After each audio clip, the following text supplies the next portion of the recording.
నాకు ముగ్గురు పిల్లలు. మా ఆవిడ ఆరోగ్యం మొదటినుంచి అంతంత మాత్రమే. ఆవిడ ఆపరేషన్ చేయించుకోవడానికి ఇష్టపడటం లేదు. నాకు వేసక్టమీ ఆపరేషన్ అంటే భయం ఉండబట్టి ఆపరేషన్ చేయించుకోకుండా ఊరుకున్నాను. దాంతో ముగ్గురు పిల్లలు అయిపోయారు. మరోసారి గర్భం వస్తే మా ఆవిడ చనిపోవచ్చు కూడా.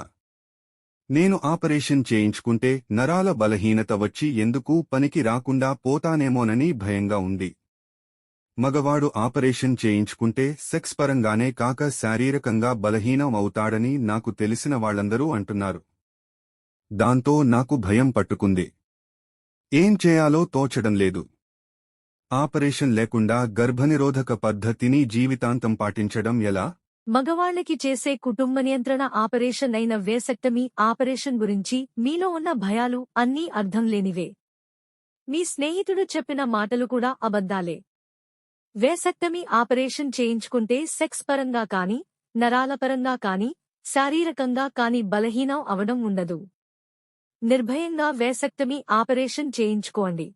మిత్రమా, నేను చేసే వీడియోస్ మీకు నచ్చితే ఒక చిన్న లైక్ కొట్టండి. నా కష్టానికి నేను మీ నుంచి ఆశించేది ఒక్క లైక్ మాత్రమే. లైక్ కొడతారని ఆశిస్తున్నాను. సబ్స్క్రైబ్ చేసుకున్నందుకు ధన్యవాదాలు.